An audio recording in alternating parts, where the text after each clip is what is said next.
Welcome to Dented, your go-to hub for simplified, high-yield dental education. और next we have a very important question. ये बहुत short notes में आता है, ज़्यादातर ये बहुत ज़्यादा पूछा जाता है, सो इसीलिए मैं इसको इंक्लूड कर रही हूँ हमारे साथ वीडियो में। We have the complications of the blood transfusion. Complications of the blood transfusion बहुत ज़्यादा पूछा जाता है, तो मेनली 5 कॉम्प्लिकेशन है जो कि हमें अच्छे से याद होने चाहिए। तो पहला है हमारा फेब्राइल कंडीशन, मतलब पेशेंट को जिस टाइम पे ब्लड ट्रांसफ्यूजन हो रहा है उस टाइम पे पेशेंट को बुखार चढ़ गया, ठीक है। मोस्ट कॉमनली यही होता है। सिम्टम्स क्या क्या हो सकते हैं इसके? फीवर हो सकता है, चिल्स हो सकते हैं, रिगर, हेडेक, नोजिया हो सकता है। ये क्यों हो सकता है? It may be due to the impurity, जैसे कि पायोजेनिक बॉडी हो सकते हैं उसमें, या फिर आईवी सेट्स हो सकते हैं। और इसको हम लोग कैसे कंट्रोल कर सकते हैं? बाय स्टॉप, यहाँ पर स्लो कर देंगे ट्रांसफ्यूजन को थोड़ा स्लो कर देंगे, ठीक है।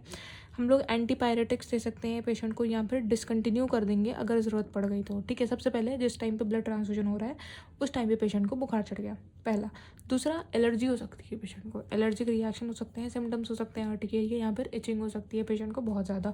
कॉजेज़ क्या क्या हो सकते हैं इसके? Causes, plasma protein of the donor blood causes allergy.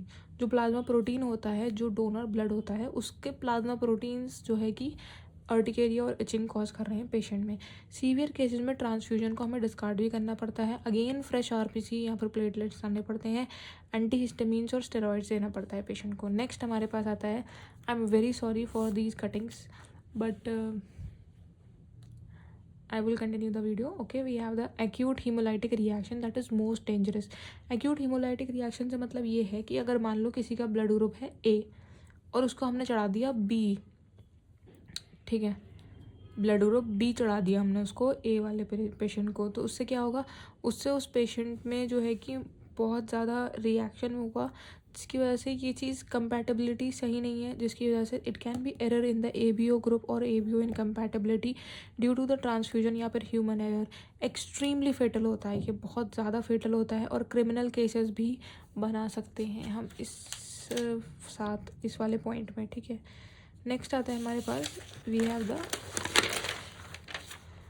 Transfusion graft versus host disease. Transfusion graft versus host disease, symptoms होते हैं इसका पैनसाइटोपिनिया हो सकता है, लिवर डिजीज हो सकता है, या फिर स्किन नेक्रोसिस हो सकता है। कॉजेज़ क्या हो सकता है? Graft lymphocyte attack on the host tissues. जो ग्राफ्ट है, ग्राफ्ट मतलब मैंने अपना ब्लड अगर आपको दिया तो मेरे जो लिम्फोसाइट्स हैं उन्होंने अटैक करा है किस पे? तुम्हारे टिश्यूज़ पे, ठीक है। प्रोग्नोसिस इसकी पुअर होती है, and it is seen in the lymphomas, that is the Hodgkin's lymphomas and the non Hodgkin's lymphomas, leukaemia, immunosuppressant patients में देखने को मिलता है ये। Next we have the congestive cardiac failure, मतलब जो कार्डियक पेशेंट्स होते हैं उनमें देखने को मिलता है, यानी कि सर्कुलेटरी ओवरलोड हो जाता है। मतलब इसमें ये होता है कि जितना क्वांटिटी, मान लो 1 लीटर देना था तुम्हें, ब्लड ट्रांसफ्यूज़ करना था, तुमने 5 लीटर दे दिया, जिसकी वजह से ओवरलोड हो गया है, ठीक है। Causes due to the more blood transfuse than the required, and it is seen in pregnancy, older people, cardiac patient and the chronic severe anaemia. Okay.